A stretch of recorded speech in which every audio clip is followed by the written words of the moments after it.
Hello friends, welcome to my YouTube channel. Friends, आज मैं आपके साथ हिडन रिवेंज का 5th पार्ट शेयर करूंगी। फ्रेंड्स, मैं जानती हूं कि ये स्टोरी थोड़ी सी स्लो और थोड़ी सी आप लोगों को बोरिंग लगी होगी, क्योंकि इसमें थोड़ा सा रोमांस काम था और हाँ, इसमें सैडनेस तो बहुत ज़्यादा थी। और अभी तक तो कुछ लोगों को ये भी समझ नहीं आया होगा कि स्टोरी का नाम मैंने हिडन रिवेंज ही क्यों रखा है। सो फ्रेंड्स, प्लीज़ इस स्टोरी में भी थोड़ा सा इंटरेस्ट शो कीजिए तो आपको पता चल जाएगा कि यार इस स्टोरी में ऐसा कौन है जो अपना हिडन रिवेंज ले रहा है और कौन है जो इनोसेंट है और कौन है जो कि स्टोरी का मेन विलन होते हुए भी अभी तक आपकी नज़रों में नहीं आया।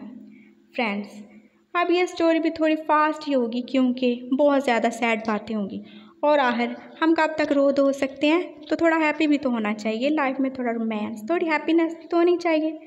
तो चलिए इस स्टोरी को स्टार्ट करते हैं। लास्ट पार्ट में हमने देखा था कि एरन को उसके फादर की असलियत के बारे में पता चल चुका है और अब वो अपने फादर से बहुत ज़्यादा हेट करता है, इतनी ज़्यादा हेट कि वो तो अपने फादर को जान से ही मार देना चाहता है। लेकिन उसकी ग्रैनी उससे प्रॉमिस लेती हैं कि वो ना तो अपने फादर से मिलेगा और ना ही उसके पास जाएगा और उसे जान से मारने की भी कोई ज़रूरत नहीं, क्योंकि वो तो वैसे ही उनके लिए डेड है। एरन की मॉम घर आ चुकी हैं, वो अभी भी बात तो नहीं करती, हाँ, लेकिन थोड़ा सा वो मूवमेंट करने लगी हैं और वो अपने हाथों को मूव कर सकती हैं। और अब एरन रोज़ उन्हें एक्सरसाइज करवाता है, शायद जल्दी ही वो ठीक हो जाएंगी। एरन की ग्रैनी भी अब उसके साथ बहुत ज़्यादा पोलाइट और बहुत ज़्यादा हैप्पी रहती हैं। अब वो एरन को डांटती नहीं और हाँ, उससे घर के काम तो बिल्कुल नहीं करवाती। उनकी बेटी अब उनके साथ है, सो उन्हें भी एरन से कोई प्रॉब्लम नहीं, और प्रॉब्लम होगी भी क्यों, आखिर वो उनका ग्रैंडसन है, वो उससे नफ़रत तो कर ही नहीं सकती। जो भी हुआ उसमें उसका तो कोई कसूर नहीं, लेकिन कभी कभी हम लोग ना चाहते हुए भी एक इनोसेंट इंसान को उस गुनाह की सज़ा दे देती हैं जो उसने किया ही नहीं होता, और उसकी ग्रैनी ने भी यही किया था। अब उन्हें अपनी गलती का एहसास हो चुका था, सो इसलिए वो अब एरन के साथ बहुत ज़्यादा अच्छी हैं।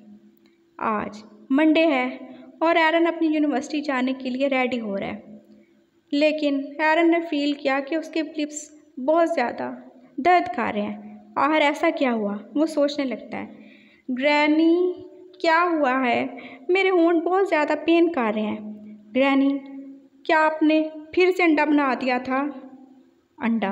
मैंने तो कोई अंडा नहीं बनाया, ज़रूर तुमने बाहर से कुछ ऐसा खाया होगा। तब एरन को याद होता है, हाँ, लास्ट नाइट उसने केक तो खाया था, तो क्या वो केक एगलेस नहीं था? ओह नो, उसे फिर से एलर्जी हो रही है और उसके लिप्स में भी पेन हो रहा था। ग्रैनी, प्लीज़ मुझे बताएं, लिप बाम कहाँ पे पड़ी है? अरे बेटा, वो तो ड्रॉर में पड़ी है ना। कौन सी ड्रॉर में?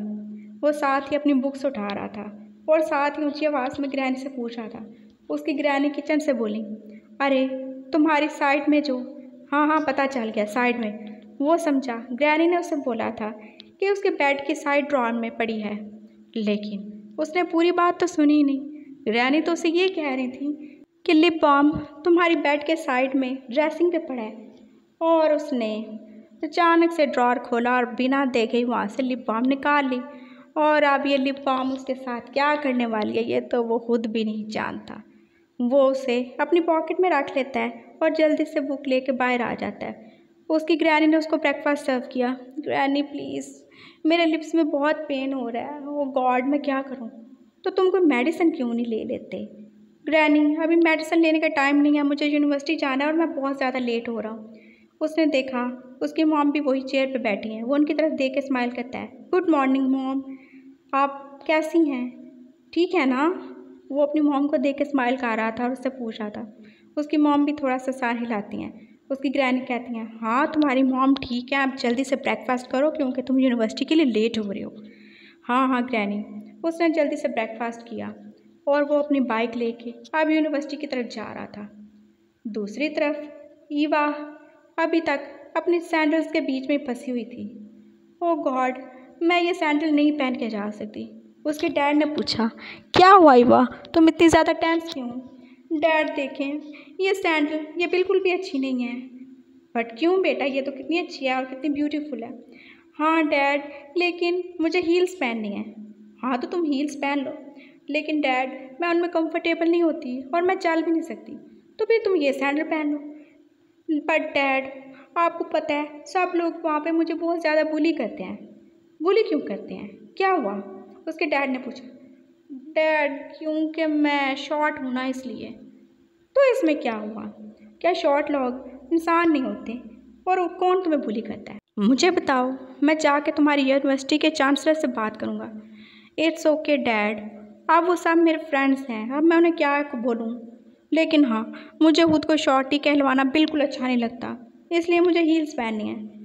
हाँ तो बेटा पहन लो ना, तुम्हें मना कौन कर रहा है? बट डैड मैं क्या करूँ, मैं इसमें चल नहीं सकती। तो अब मैं इसमें क्या कर सकता हूँ? तुम्हें जो सही लगे करो।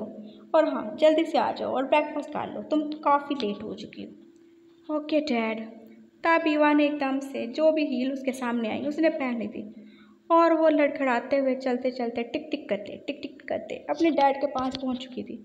उसके डैड ने देखा वो बिल्कुल भी सही से चल नहीं पा रही थी। ईवा प्लीज़ इसे चेंज कर दो। नहीं डैड, मैं यही पहनूंगी, और मैं कब तक खुद को शॉर्टी कहलवाती रहूँगी? देखिए सब कितना मेरा मजाक उड़ाते हैं, मैं यही पहनूंगी, और आज नहीं तो कल मैं इसमें कंफर्टेबल हो ही जाऊँगी।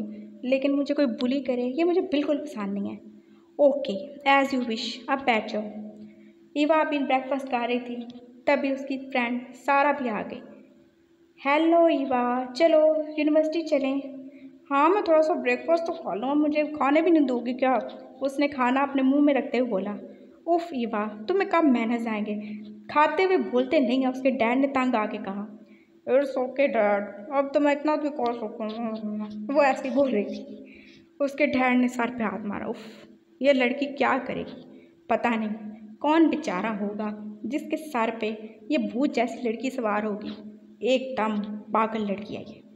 ईवा ने जल्दी से बैग उठाया और वो सारा के साथ निकल गई। उसका ड्राइवर पहले ही रेडी था और वो दोनों गाड़ी में बैठ के चली गई। सारा ने देखा ईवा ने बहुत ही ऊंची हील्स पहनी है। अरे इतनी हाई हील्स, तुमने गिर के टांग तुड़वानी है क्या? अरे यार कुछ नहीं होता, मैं चल लूँगी, तुम चुप रहो, ईवा ने तंग आके बोला। बट मैंने बोला ना चुप रहो, शट अप, अब नहीं बोलना। ईवा ने फिर उसे चुप करवा दिया। अब वो लोग यूनिवर्सिटी जा रहे थे।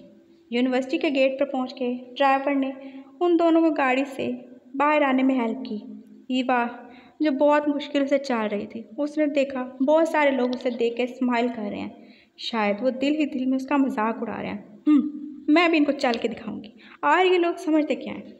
क्या शॉर्ट लोग चल नहीं सकते? क्या वो हाई हील्स नहीं पहन सकते? मैं भी पहन के दिखाऊंगी। और मुझ में किस चीज़ की कमी है? मैं ब्यूटीफुल हूँ, मैं इतनी ज़्यादा क्यूट हूँ, इनोसेंट हूँ, मेरे जैसा तो कोई है ही नहीं। हाँ मैं थोड़ी शॉर्ट हूँ, पर क्या हुआ, मैं मैनेज कर लूँगी। और हील्स भी तो लोग ही पहनते हैं। वो इन्हीं सोचों में चल रही थी कि अचानक उसका पाँव मुड़ा और वो धड़ाम से नीचे गिर गई। ओह गॉड, आउच, मेरा पाँव। वो एकदम से बैठ के रोना शुरू हो गई। क्या हुआ ईवा, तुम ठीक तो हो ना? हाँ लेकिन देखो मैं गिर गई और मुझे चोट लग गई है। उफ, अब मैं इस हील का क्या करूँ? उसने देखा उसकी हील खुल चुकी थी। और लाओ मैं तुम्हारी हेल्प करती हूँ इसे बांधने में। हाँ प्लीज़ मेरी हेल्प करो, मैं आज किसी को कोई चांस नहीं देना चाहती कि वो मुझे बुली करे, प्लीज़ हेल्प करो। और ईवा उसका स्ट्रैप बांधने में उसकी मदद कर रही थी। तभी एरन दूसरी साइड से बाइक पे आ रहा था। ओह गॉड, मेरे लिप्स बहुत ज़्यादा पेन कर रहे हैं, मैं क्या करूँ, मेरे पास तो मेडिसिन नहीं है। तब उसे याद आया, ओह हाँ मैंने लिप बाम तो यहीं रखी थी ना, कहाँ गई? वो वहीं बाइक पे बैठे बैठे अपनी पॉकेट से लिप बाम निकाल के उसे अपने लिप्स पे लगा लेता है। ओह ये कितनी ड्राई है, थोड़ी और लगा लेता हूँ, हाँ शायद जल्दी रिलीफ मिल जाए।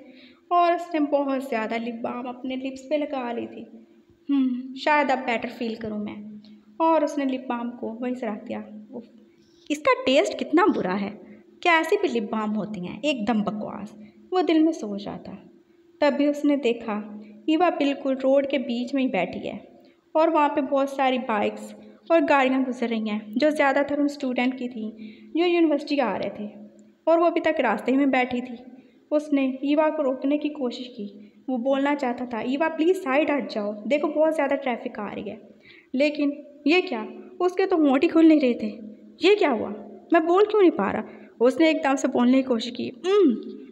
ये क्या है? उसने एकदम से अपने लिप्स को टच किया जो कि बिल्कुल आपस में जुड़ चुके थे। ये क्या हुआ? मैंने तो लिप बाम लगाई थी। ओह नो, ये क्या था? उसने एकदम से अपनी पॉकेट से लिप बाम निकाल के देखा तो उस पर लिखा था गम स्टिक। ओह गॉड, मैंने गम स्टिक लगा ली, अब क्या होगा? वो यही सोच रहा था।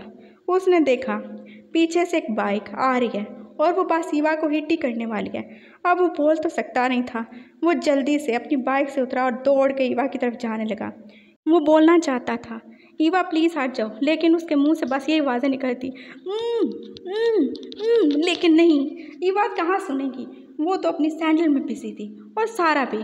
अचानक ही ईवा ने देखा कि एरन उसकी तरफ भागता हुआ आ रहा है और एरन तो बस यही देख रहा था कि पीछे से बाइक पास ईवा को हिट करने वाली है।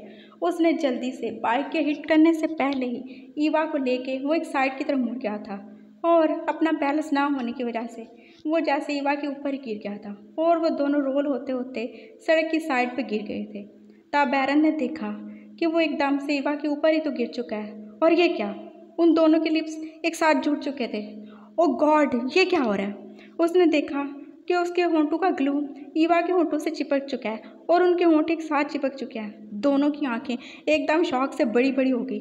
ईवा ने उसको एकदम से अलग करना चाहा, लेकिन ये क्या, वो गम इतनी ज़्यादा स्ट्रांग थी कि वो अलग हो ही नहीं पा रहे थे। ईवा को बहुत ज़्यादा एम्बैरसमेंट फील हो रही थी और एरन को भी।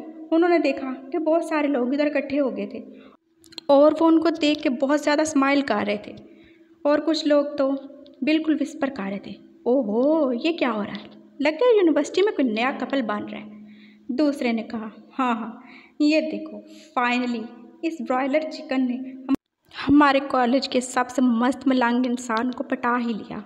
वो सब ऐसे ही विस्पर कर रहे थे, मस्त मलांग। उसने सोचा क्या मैं मस्त मलांग हूँ?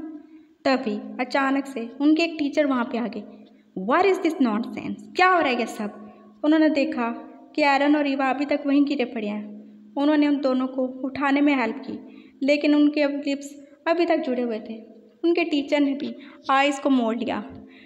प्लीज़ चलो डॉक्टर के पास, उन्होंने उनको कहा और दोनों की आंखें अभी तक झुकी हुई थी। इतने सारे लोगों में इतनी ज़्यादा एम्बैरसमेंट फील करके वो दोनों ही बहुत ज़्यादा परेशान थे। तब एरन ने अपना कोट निकाला और उसे अपने और ईवा के सर पे रख लिया। ओ गॉड, ये कितना ज़्यादा बुरा है।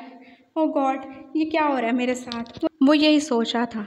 तभी एकदम से किसी ने उसे ज़ोर से स्लैप किया। हाउ डेयर यू, तुम्हारी हिम्मत कैसे हुई मेरे दोस्त को इस तरह पब्लिक में किस करने की?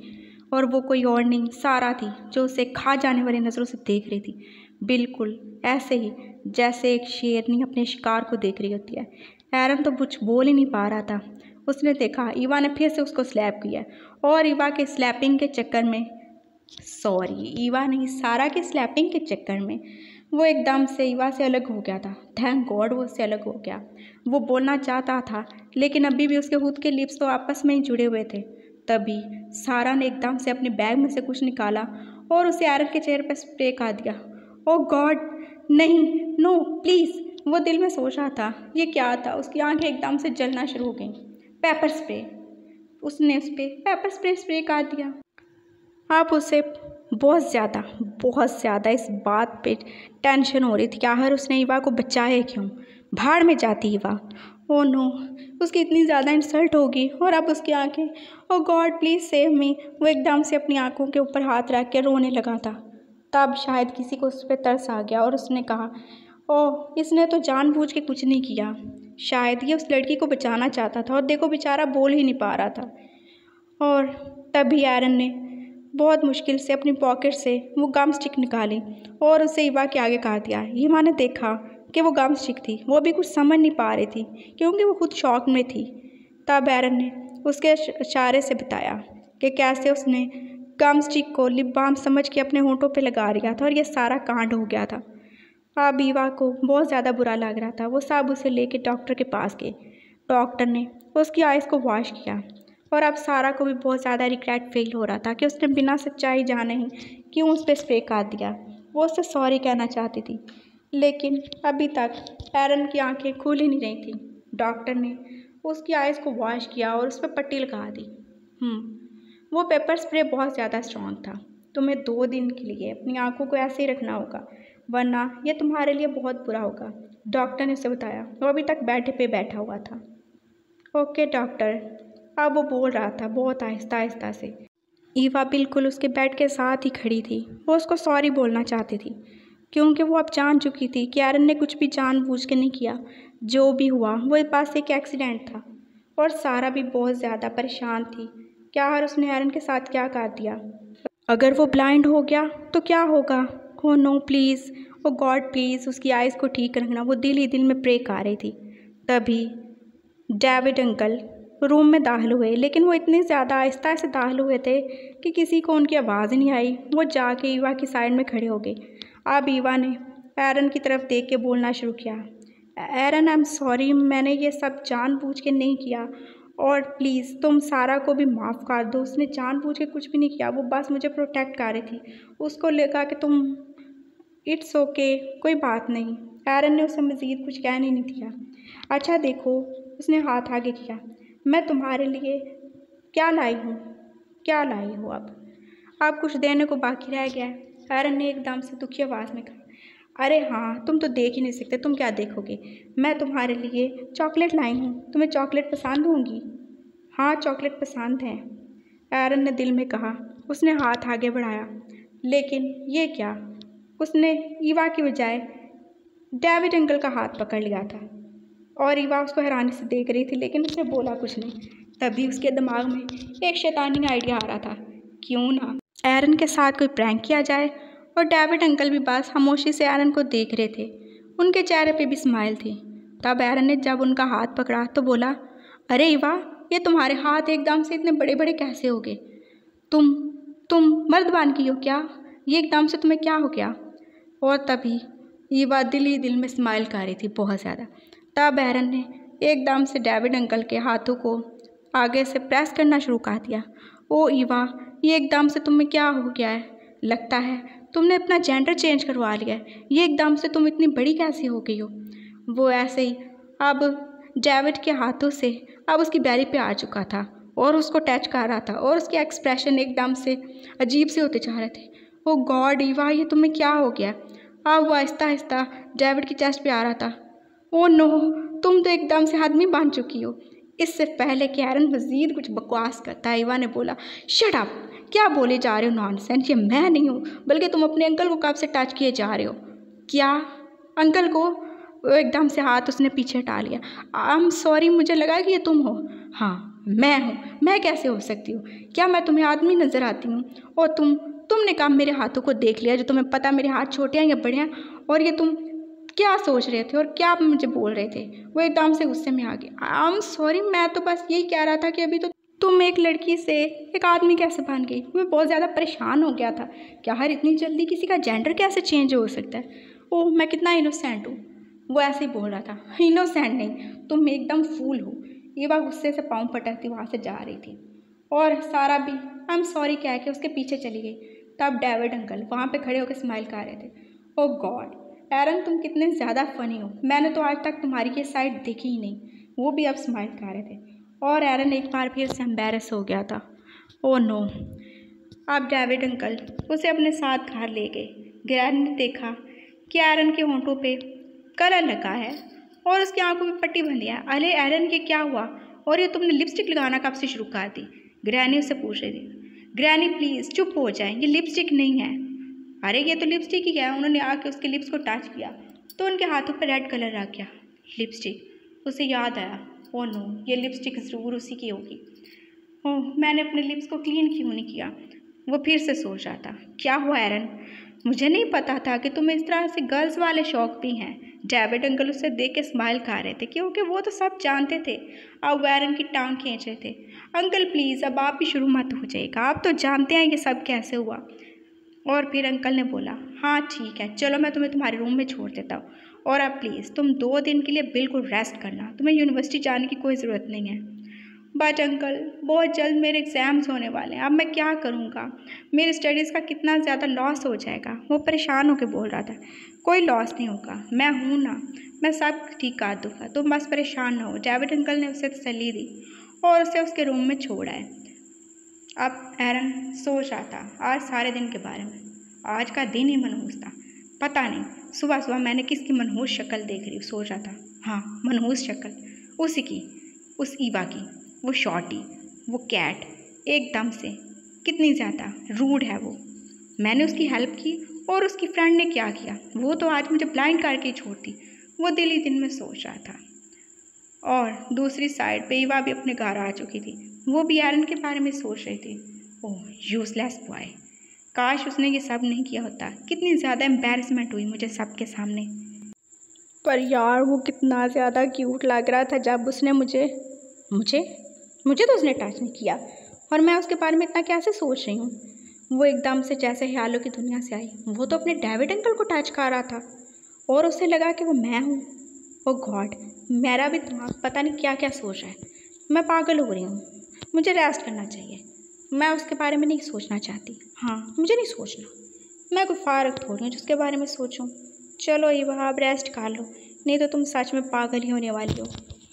अब वो अपने रूम में चली गई और जाके सो गई। लेकिन सोते हुए भी उसे एरन के वो फनी एक्सप्रेशन याद आ रहे थे और वो स्माइल कर रही थी।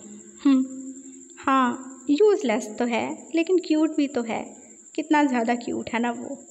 और उसके लिप्स, व्हाट द हेल, ये मैं क्या सोच रही हूँ। ईवा, तुम सच में पागल हो, सो जाओ आप। उसने खुद को डांटा और एकदम से वो पिलो में अपना सर छुपा के सो गई। मुझे सोना है, मुझे उसके बारे में नहीं सोचना, मुझे सोना है। वो जैसे एक लेसन की तरह खुद को याद करवा रही थी और वो सो भी गई। वो कब सोई उसे खुद नहीं पता चला। और फ्रेंड्स, इसी के साथ ही हमारी स्टोरी का ये पार्ट कंप्लीट होता है। अगर आपको स्टोरी पसंद आए तो प्लीज़ लाइक, कमेंट और हाँ, मेरे चैनल को सब्सक्राइब ज़रूर कर दीजिएगा, क्योंकि मुझे बहुत ज़्यादा इसकी ज़रूरत है। और हाँ, कुछ लोगों को लगता है कि मेरी वॉइस बच्चों जैसी है, तो हाँ ऐसा ही है, मेरी वॉइस बच्चों जैसी है। और फ्रेंड्स, मैं इसके बारे में चाह के भी कुछ नहीं कर सकती, क्योंकि जो है सो है, और खुद को हम जैसे हैं हमें वैसे ही एक्सेप्ट करना चाहिए। और हाँ, प्लीज़ आप सेव मी मॉम को भी बहुत ज़्यादा सपोर्ट कीजिएगा। और उसके पास थोड़े से पार्ट ही रहते हैं क्योंकि वो एक शॉर्ट स्टोरी थी। लेकिन हाँ, मुझे थोड़ा सा उसमें अपने लियो को थोड़ा बुरा बनाना है, तो इसलिए शायद हमें उसको थोड़ा सा लॉन्ग करना पड़ेगा। लेकिन हाँ, उसमें एक लेसन है आप सब के लिए। सो प्लीज़ आप बहुत ज़्यादा ठरकी होने की बजाय उस पर जो लेसन है उस पर ध्यान दीजिएगा। आई नो वो कुछ लोगों को बहुत ज़्यादा पसंद है क्योंकि हाँ वो थोड़ी रोमांटिक और बोल्ड है, लेकिन जो उसका मेन पर्पस है उसको आप बिल्कुल भी निगलेक्ट नहीं कर सकते। सो प्लीज़ आप उसको समझें और उसको समझ के लिसन करें ताकि आप उससे कोई लेसन हासिल कर सकें। ओके, बहुत ज़्यादा बातें होंगी और मैंने आपका बहुत ज़्यादा टाइम वेस्ट कर दिया। इसके साथ ही अपना ख्याल रखिएगा। अल्लाह हाफिज़।